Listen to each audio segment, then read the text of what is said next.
तो चलिए सीधा इसमें गहराई से उतरते हैं।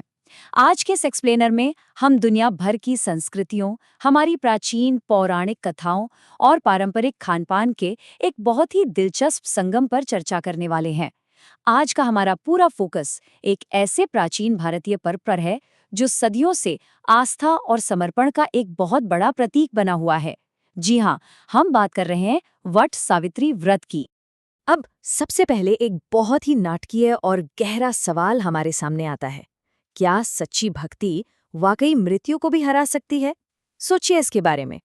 ये कोई आम दार्शनिक सवाल नहीं है, बल्कि एक महान राजकुमारी की उस अद्भुत पौराणिक कथा का आधार है, जिसने अपने प्यार और गजब की बुद्धिमत्ता से साक्षात मृत्यु के देवता को भी मात दे दी थी। भाग 1, सावित्री की कथा, महाभारत का एक महाकाव्य।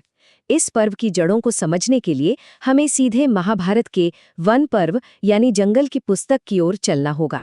यहीं से सावित्री और सत्यवान की वो कालजयी कथा निकल कर आती है और इस पूरी कथा साथ ही आज के मॉडर्न अनुष्ठानों के बिल्कुल केंद्र में एक बहुत ही अहम कॉन्सेप्ट है, पतिव्रता धर्म। आसान शब्दों में कहें तो एक महिला की अपने पति के प्रति अटूट निष्ठा और उसका संपूर्ण समर्पण, यही वो नींव है जो इस महाकाव्य को दिशा देती है और आज भी इस व्रत का मुख्य आधार है। तो कहानी कुछ इस तरह आगे बढ़ती है। मद्र देश के राजा अश्वपति ने संतान पाने के लिए पूरे 18 साल तक घोर तपस्या की, जिसके बाद उन्हें सावित्री नाम की एक तेजस्वी पुत्री की प्राप्ति हुई। बड़ी होने पर सावित्री ने एक निर्वासित और अंधे राजा के बेटे राजकुमार सत्यवान को अपनी जीवन साथी के रूप में चुना। लेकिन यहाँ एक बहुत बड़ा ट्विस्ट था। ऋषि नारद ने एक भयानक भविष्यवाणी की थी कि सत्यवान की उम्र सिर्फ 1 साल बची है, सिर्फ 1 साल। इस चेतावनी के बावजूद सावित्री पीछे नहीं हटी। जब सत्यवान की मृत्यु का दिन करीब आया तो ठीक 3 दिन पहले सावित्री ने दिन रात खड़े रहकर एक बेहद कठोर उपवास शुरू कर दिया। और आखिरकार वो मनहूस दिन आ ही गया जब मृत्यु के देवता यमराज खुद सत्यवान के प्राण लेने धरती पर उतरे। पर सावित्री हार मानने वालों में से तो बिल्कुल नहीं थी।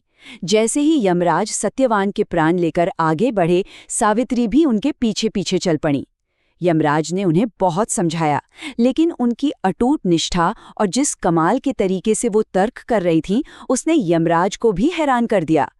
प्राचीन ग्रंथों के अनुसार यमराज ने सावित्री के दृढ़ विश्वास और उनके बेहतरीन शब्दों के चयन से खुश होकर उन्हें 3 वरदान दे दिए। और यहीं पर सावित्री की कुशाग्र बुद्धि का सबसे जबरदस्त उदाहरण देखने को मिलता है।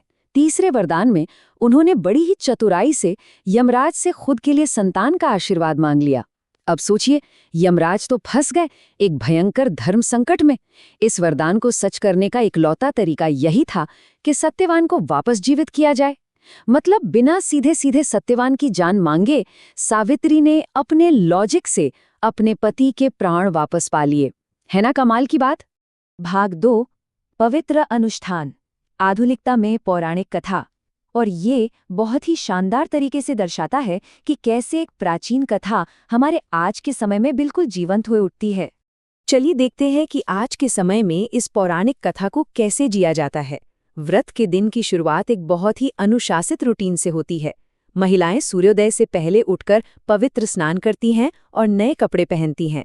फिर कलाई पर लुम्बिका यानी सावित्री सूत्र बांधा जाता है, जो वैवाहिक सुरक्षा और लंबी उम्र की निशानी है। इसके बाद दिन भर बिना अन्न और जल के एक बेहद कठोर उपवास रखा जाता है, जिसे शाम को एक सादे शाकाहारी भोजन के साथ खोला जाता है। अब इस पूरे अनुष्ठान का सबसे अहम और खूबसूरत हिस्सा है वटवृक्ष यानी बरगद का पेड़। महिलाएं इस विशाल पेड़ के चारों ओर कच्चा सूत लपेटते हुए परिक्रमा करती हैं और साथ ही नारियल, फूल और हल्दी चढ़ाती हैं।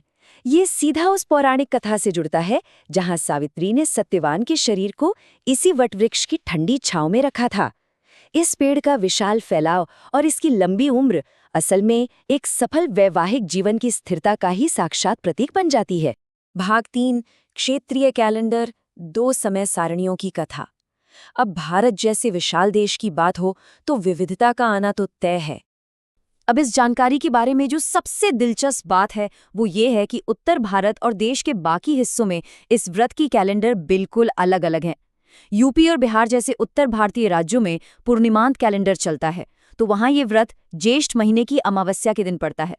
वहीं दूसरी तरफ महाराष्ट्र और गुजरात जैसे पश्चिमी और दक्षिणी राज्यों में अमांत कैलेंडर का इस्तेमाल होता है, जहां यही व्रत ठीक उसी ज्येष्ठ महीने की पूर्णिमा को मनाया जाता है, जिसे वट पूर्णिमा भी कहते हैं। तो इस कैलेंडर वाले अंतर की वजह से होता ये है कि भारत के अलग अलग हिस्सों में ये पर्व ठीक 15 दिन के गैप पर मनाया जाता है, पूरे 15 दिन। लेकिन सबसे खास बात क्या है, दिन भले ही अलग अलग हो, लेकिन इसके पीछे की जो भावना है, जो गहरा विश्वास है और सावित्री सत्यवान की जो मूल कथा है, वो हर जगह बिल्कुल एक जैसी ही रहती है। भाग 4, पारंपरिक भोग, उपवास के बाद का भोजन। आध्यात्मिक और कठोर धार्मिक अनुष्ठानों के बाद अब बात करते हैं इस एक्सप्लेनर के सबसे स्वादिष्ट हिस्से की, पारंपरिक भोग। दिन भर के इस कठिन उपवास के बाद जो भोजन तैयार होता है, उसे सबसे पहले पूरी श्रद्धा से देवी देवताओं को चढ़ाया जाता है और फिर प्रसाद के रूप में ग्रहण किया जाता है। भारत के अलग अलग कोनों में कई तरह के पारंपरिक और सात्विक व्यंजन बनते हैं, जैसे बरगदा, खीर, ठेकुआ, शिंगाड़ा शीरा, आम का मुरब्बा और उपवासी धिड़े। क्योंकि ये व्रत अक्सर गर्मियों में आता है, तो इन पकवानों में आपको ताज़े आम और उपवास के लिए सही माने जाने वाले प्राचीन अनाजों का खूब इस्तेमाल देखने को मिलेगा।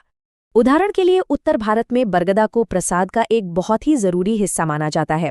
ये छोटे छोटे गोल आकार के तले हुए पकवान होते हैं। इन्हें बनाने के लिए गेहूं के आटे में खुशबूदार इलायची, शुद्ध देसी घी और पिघला हुआ गुड़ मिलाया जाता है।